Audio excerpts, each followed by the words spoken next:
గద్వాల జిల్లా వడ్డేపల్లి మున్సిపాలిటీ రాజకీయం ఆసక్తికరంగా మారింది. 10 వార్డులకు గాను 8 వార్డులను ఏఐఎఫ్బి పార్టీ గెలిచింది. తాము కవిత వర్గం కాదంటున్నారు 8 వార్డులు గెలిపించుకున్న వడ్డేపల్లి శ్రీను.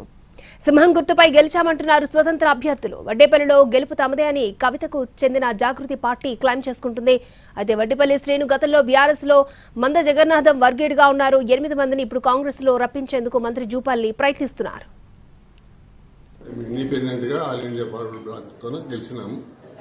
కవిత వర్గం కాదు. మేము కవిత ఫార్వర్డ్ బ్లాక్ సింహం గుర్తు మీద పోటీ చేస్తుందని మాకు తెలిసింది. ఆ రోజు పోయినాము. బీఫారాలు ఇచ్చినప్పుడు ఆమె కూడా ఉంది తప్ప మేము ఏనాడు ప్రచారం లేక ఆమెను పిలవలేదు. ఆమె కండు వేసుకుని మేము ప్రచారం కూడా చేయలేదు.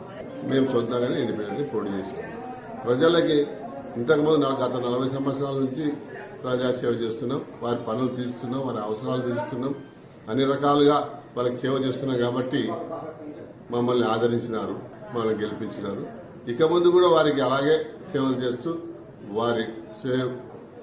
వారి అన్ని సమస్యలు తీరుస్తూ మేము వాళ్ళకి అండదండలుగా ఉంటాం ప్రజలకి.